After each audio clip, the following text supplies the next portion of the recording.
दोस्तों आज शुरू करते हैं chapter 5 introduction to Euclid's geometry.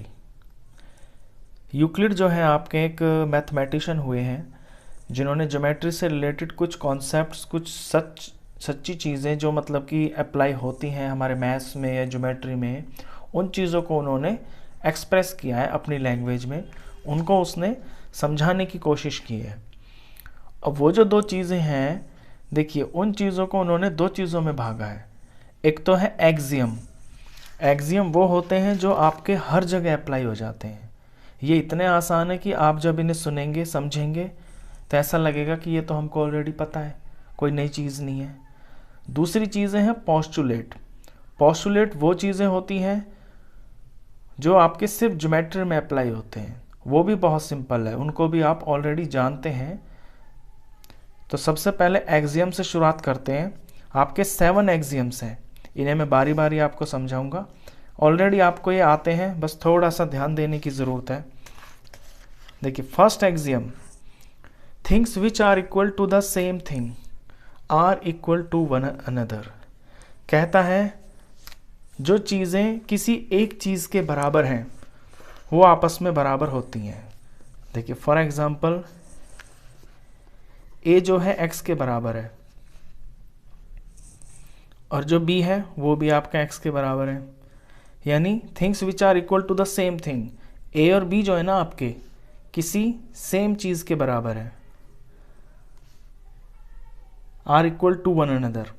तो ये जो चीज़ है ना आपका ए और बी, तो ये भी आपस में बराबर होंगे। कितना सिंपल सी बात है। मान लीजिए ए कोई बच्चा है वो 4 साल का है, बी कोई बच्चा है वो भी 4 साल का है, तो ये दोनों के दोनों 4 के बराबर हुए ना, तो ये आपस में बराबर है। ये है इसका मतलब। तो ये इतने आसान है, आपको लगेगा कि आप ऑलरेडी इन्हें जानते हैं, कोई नई चीज़ नहीं है। एक एक करके सबको देखते हैं।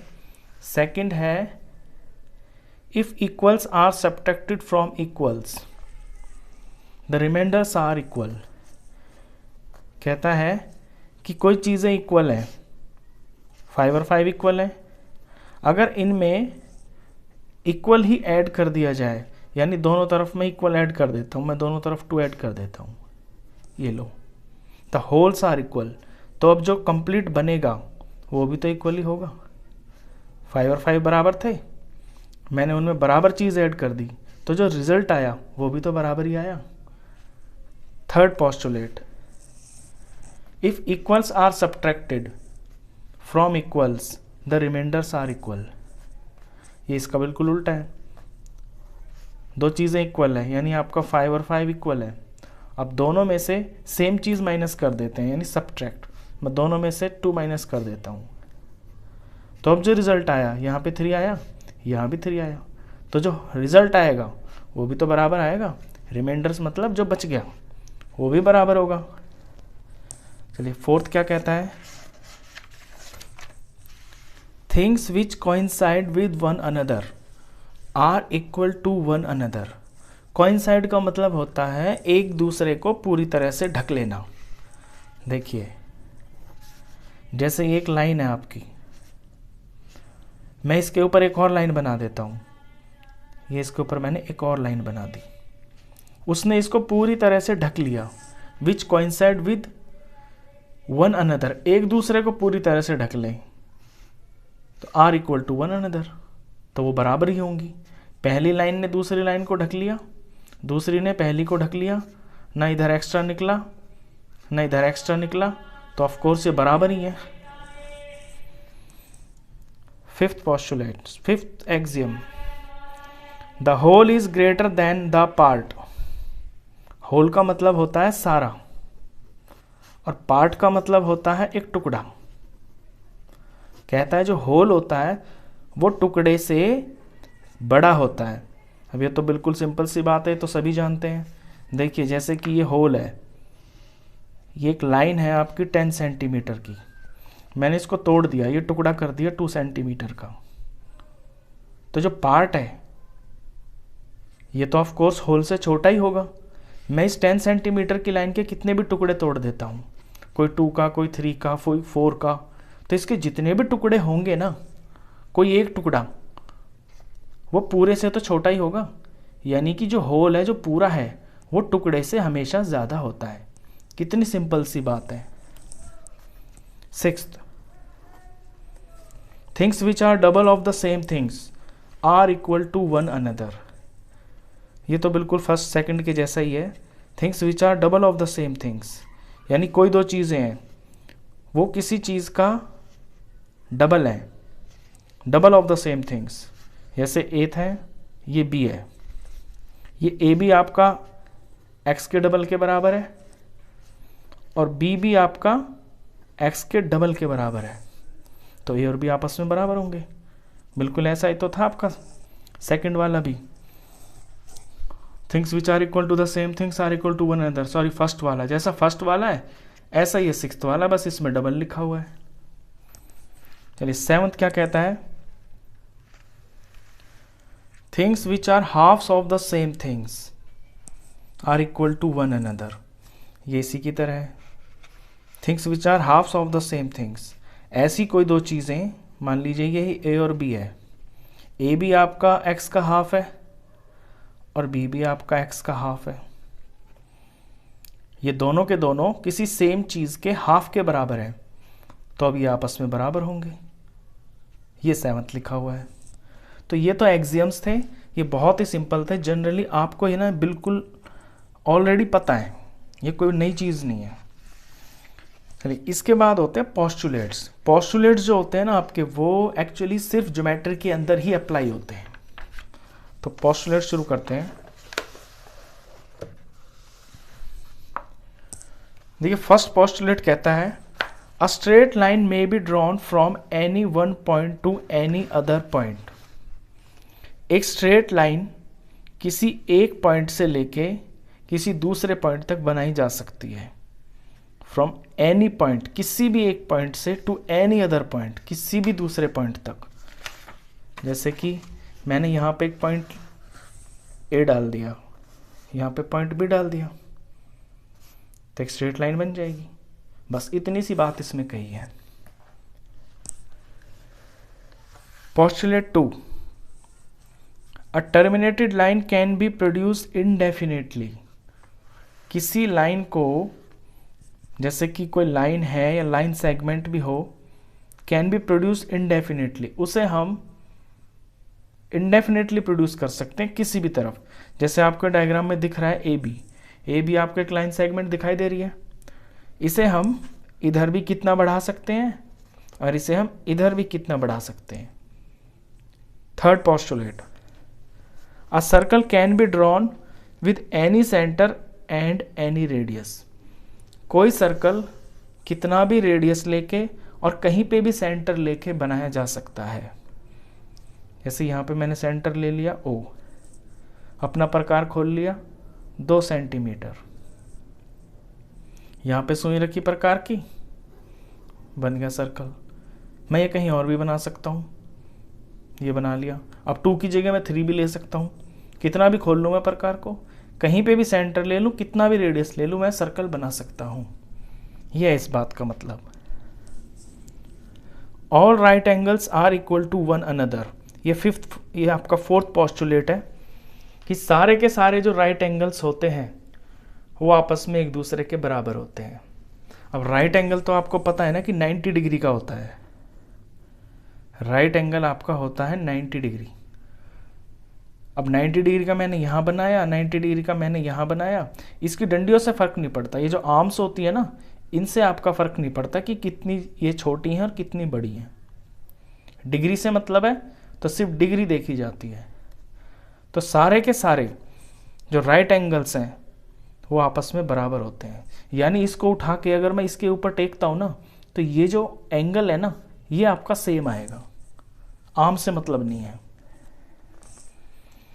पोस्टुलेट 5, पोस्टुलेट 5 काफ़ी इंपॉर्टेंट है। और जो चीज़ें हैं ऊपर वाली, ये तो इतनी सिंपल है कि आपको ऑलरेडी पता है। फिफ्थ पोस्टुलेट का जो ना यूज़ भी है इसके अंदर, चैप्टर के अंदर आपके उसमें क्वेश्चंस भी है इससे रिलेटेड, तो इसे ज़रा ध्यान से देखें। कहता है if a straight line falling on 2 straight lines, कि अगर कोई सीधी लाइन किन्हीं 2 स्ट्रेट लाइन्स के ऊपर पड़ती है आके, फॉलिंग मतलब उनके ऊपर गिरती है। Makes the interior angles of the same side of it taken together less than 2 right angles. ये ऐसे कह रहा है कि कोई 2 स्ट्रेट लाइंस हैं ऐसे, और इनके ऊपर एक स्ट्रेट लाइन आके गिरती है इस तरह से, और फिर कहता है the interior angles on the same side of it taken together less than 2 right angles, then the 2 straight lines if produced indefinitely meet on the side on which the sum of angles is less than 2 right angles। ये कहता है कि अगर किन्हीं 2 लाइनों के ऊपर एक लाइन ऊपर से आके गिरती है और उसके जो इंटीरियर एंगल्स है ना, उनका सम आपके 2 राइट एंगल से कम होता है। राइट एंगल क्या होता है 90 का, और 2 राइट एंगल कितने के हो गए 180 का।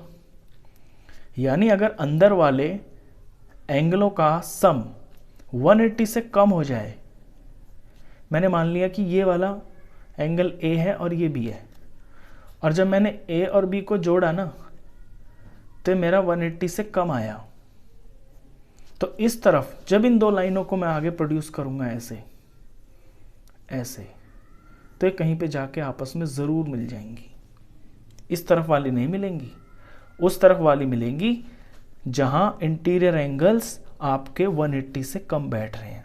तो ये 5th पोस्टुलेट है। इसका आगे यूज़ काफ़ी सम्स में है। तो ये आपके 5 पोस्टुलेट थे, एक्सियम्स आपने पहले किए। अब इनसे रिलेटेड क्वेश्चंस करते हैं। क्वेश्चंस बहुत आसान है। एक्सरसाइज 5.1,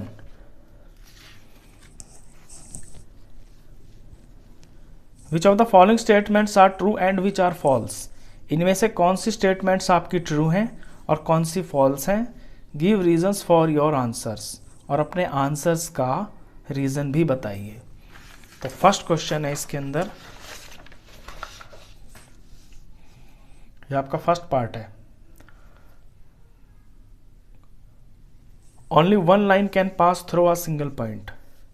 ये कहता है कि किसी सिंगल पॉइंट से सिर्फ और सिर्फ एक ही लाइन पास हो सकती है। अब यहाँ देखिए, मैं एक सिंगल पॉइंट बनाता हूँ, ये रहा। मैंने यहाँ से एक लाइन पास की है, ये पास हो गई। मैंने एक और लाइन बना दी, ये पास हो गई, और बना दी ये। ऐसी कितनी ही लाइन मैं इस सिंगल पॉइंट से पास कर सकता हूँ। लेकिन बुक वाला कह रहा है only 1 line can pass through a single point, कि सिंगल पॉइंट से सिर्फ एक ही लाइन पास हो सकती है। तो ये पॉइंट आपका गलत है, यानी कि आंसर है फॉल्स। और क्यों है? Indefinitely many lines can pass through a point in different directions. एक पॉइंट से तो आपकी असंख्य, यानी कि जिन्हें आप गिन नहीं सकते, बहुत सारी लाइनें पास हो सकती हैं। देख लीजिए एग्जाम्पल, कहीं से कितना ही लाइनें बना लीजिए आप ऐसे। तो ये फॉल्स है। सेकंड पॉइंट में कहता है there are an infinite number of lines which pass through 2 distinct points. कहता है कि 2 पॉइंट दिए हुए हैं आपको, डिस्टिंक्ट पॉइंट्स यानी कि अलग अलग पॉइंट, और यहां से infinite number of lines. Infinite का मतलब होता है असंख्य, यानी बहुत सारी। तो जब मैं इसमें लाइन पास करता हूं तो देखिए ये अकेली लाइन बनती है। अब अगर कोई लाइन मैं खींचता भी हूं ना इन 2 पॉइंट से, तो वो इसके ऊपर ही आएगी। यानी कहने का मतलब ये है कि किन्हीं 2 अलग अलग पॉइंटों से आप सिर्फ और सिर्फ एक ही लाइन तैयार कर सकते हैं। एक ही लाइन बनेगी आपकी, और ये कह रहा है कि बहुत सारी बनेंगी, तो ये तो गलत कह रहा है। तो आंसर फॉल्स। क्यों? Through 2 distinct points only 1 line can pass, क्योंकि 2 अलग अलग पॉइंट से सिर्फ एक ही लाइन पास हो सकती है। अगर कोई और लाइन कोशिश भी करेंगे ना हम, तो वो इसके ऊपर ही आएगी। चलिए third point, a terminated line can be produced infinitely on both the sides. अभी अभी किया था ना आपने, ये पोस्टुलेट किया था, पोस्टुलेट 2, वही है ये, कि एक लाइन को बढ़ाया जा सकता है इन्फिनिटली, कहीं तक भी। ये इन्फिनिटली नहीं होगा, इंडेफिनिटली होना चाहिए। सॉरी मैंने गलत लिखा हो शायद। ये क्वेश्चन है टर्मिनेटरी लाइन कैन इंडेफिनेटली, ये इंडेफिनेटली है। A terminated line can be produced indefinitely.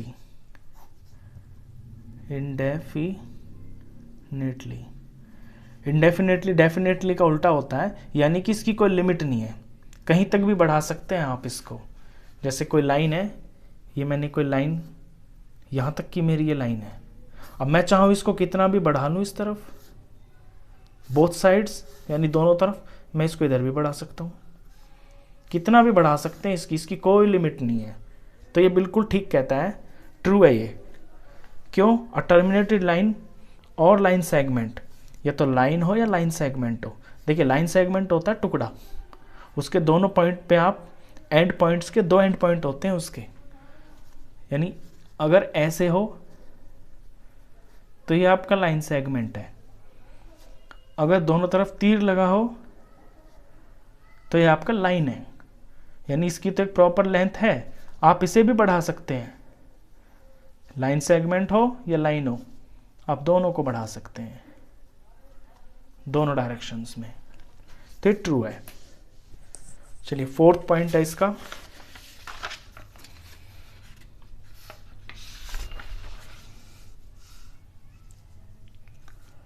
Fourth point में कहता है if 2 circles are equal then their radii are equal. ये तो कितनी सिंपल सी बात है, कोई बच्चा भी बता देगा इसको। 2 सर्कल्स आर इक्वल, अगर 2 सर्कल्स इक्वल हैं then their radii are equal, तो उनके रेडियस जो होंगे, रेडियस का प्लूरल होता है रेडियाई, रेडियस का प्लूरल रेडियाई बोलते हैं, तो उनके रेडियाई हैं जो, वो भी इक्वल ही होंगे। देखिए मैं एक सर्कल बनाता हूँ यहाँ पे, और इसी का सेम टू सेम अपने प्रकार को बिना हिलाए मैं एक और सर्कल बनाता हूं, तो बिल्कुल सेम साइज के होंगे। अब सेम ये कब होंगे? जब मैंने अपने कंपास को बिल्कुल भी मूव ना किया होगा, और जब कंपास को बिल्कुल भी मूव नहीं किया होगा, यानी कि जो मेरा कंपास खुला होगा वो सेम होगा, और वो क्या होता है? वो रेडियस होता है। तो जो सेम सर्कल होते हैं उनका रेडियस सेम होता है। अगर रेडियस सेम नहीं होगा तो सर्कल छोटा बड़ा बन जाएगा, तो रेडियस सेम ही होगा। तो ये ट्रू है। क्यों? 2 circles of equal radii will have the same radius from the relation. 2 जो सेम सर्कल होते हैं उनका रेडियस भी सेम ही होता है। रिलेशन क्या? Area is equal to pi r square. अब सेम सर्कल क्या होंगे? सेम सर्कल वही तो होंगे जिनका एरिया सेम होगा, और एरिया का फॉर्मूला होता है पाई आर स्क्वायर। तो जब आर इसका, अगर आर पाई आर स्क्वायर होगा एरिया, तो इसका भी तो यही आर होगा ना जितना आर इसका है। अगर इसका आर कम या ज़्यादा हो जाएगा तो एरिया में फ़र्क पड़ जाएगा ना। तो सेम सर्कल्स का रेडियस सेम होता है, तो ये ट्रू है। चलिए नेक्स्ट 5th पॉइंट है, in figure A B is equal to P Q. आपको कुछ लाइन दे रखी है, यहाँ पे 3 लाइनें दी हुई हैं। इसमें जो ए बी है वो पी क्यू के बराबर है, and P Q is equal to X Y, और ये जो पी क्यू है ये एक्स वाई के बराबर है। Then A B is equal to X Y, तो ये जो ए बी है आपकी फर्स्ट लाइन, ये आपके एक्स वाई यानी कि 3rd लाइन के बराबर होगी। अब ये तो आपने पहला ही एग्जाम किया था कि कोई 2 चीज़ें अगर सेम चीज़ के बराबर है तो वो 2 चीज़ें भी आपस में बराबर होती हैं, वही लग रहा है यहाँ पे। True from the axiom that if 2 things are separately equal to a 3rd thing then they are equal to each other. यानी कि अगर कोई 2 चीज़ें किसी एक चीज़ के बराबर है तो वो दोनों भी आपस में बराबर ही होंगी। एग्जाम्पल से मैं बताऊं आपको, देखिए ए बी और पी क्यू बराबर है, मैंने मान लिया ए बी 5 सेंटीमीटर है तो पी क्यू भी 5 सेंटीमीटर होगी। अच्छा, पी क्यू 5 सेंटीमीटर है और पी क्यू एक्स वाई के बराबर है, तो एक्स वाई भी 5 सेंटीमीटर होगी। तो इससे क्या हुआ? ये सारी ही 5 सेंटीमीटर की होगी, तो जो मेरी पहली लाइन है वो थर्ड के बराबर हो गई ना। तो इतनी सिंपल सी बात है ये आपका पहला ही एग्जाम था। तो ये भी ट्रू है, क्योंकि कोई दो चीज़ें अगर किसी एक चीज़ के बराबर हैं तो वो दोनों चीज़ें भी आपस में बराबर होती हैं। ये है इसका एग्जाम। चलिए, ये क्वेश्चन 1 था आपका। क्वेश्चन 2 देखते हैं।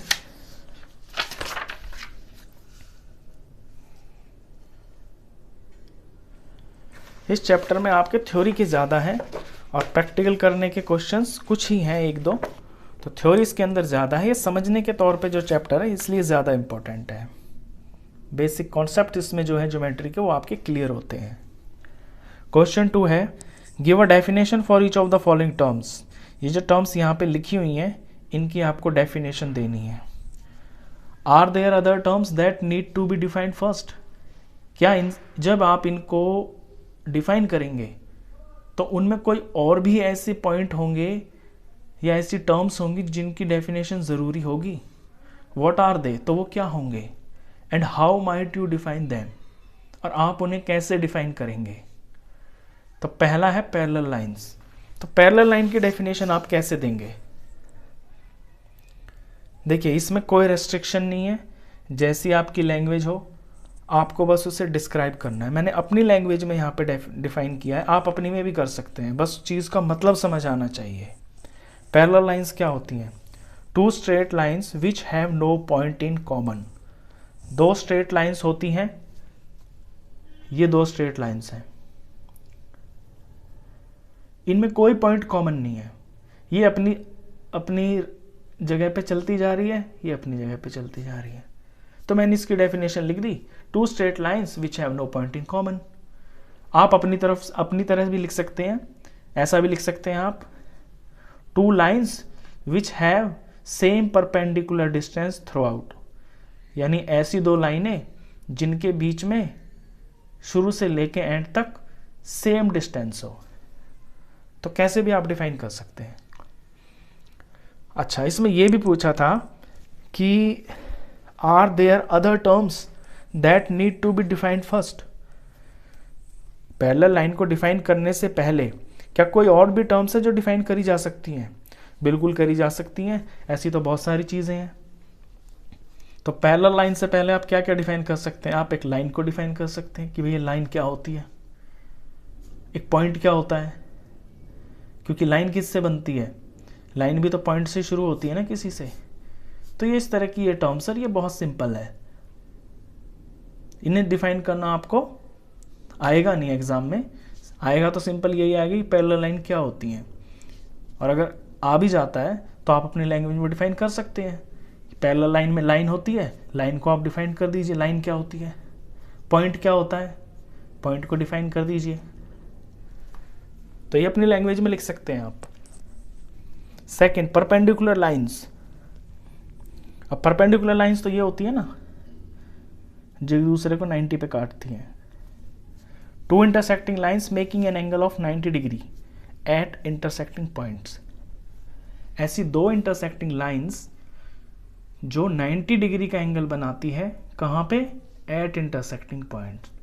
जहाँ पे वो टकरा रही हैं, जहाँ वो कट रही हैं, वहाँ पे 90 का एंगल बन जाए तो उन लाइनों को परपेंडिकुलर लाइंस कहते हैं।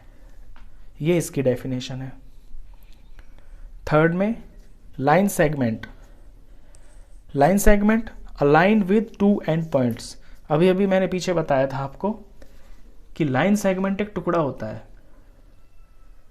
उसके 2 एंड पॉइंट्स होते हैं, यानी कि ये यहां से शुरू है, यहां पे खत्म है। तो एक लाइन, और एक लाइन जो होती है ना उसका कोई एंड नहीं होता, उसका नाम जरूर होता है, हम उसे नाम जरूर रखते हैं उसका, लेकिन उसके एंड पॉइंट नहीं होते हैं, वो दोनों तरफ फ्री होती है। तो लाइन विद 2 एंड पॉइंट्स, जिसके 2 एंड पॉइंट्स हों।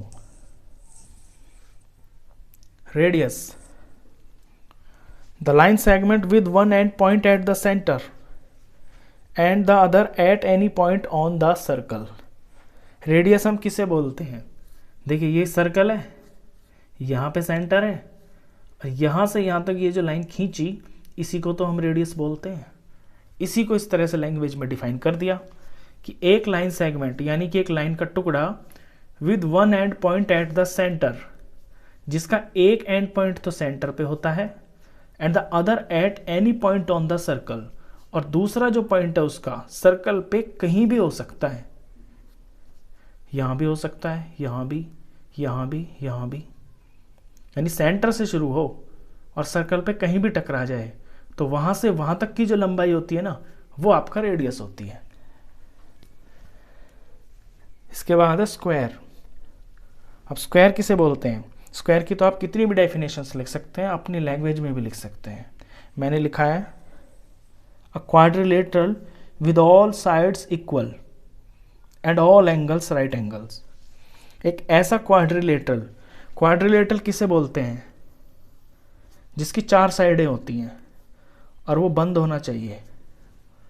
तो ऐसी 4 साइडों वाली बंद फिगर जिसकी सारी साइडें बराबर हो, all sides equal and all angles right angle, और सारे के सारे एंगल्स 90 डिग्री हो यानी कि राइट एंगल हो, तो हम उसे स्क्वायर बोलते हैं।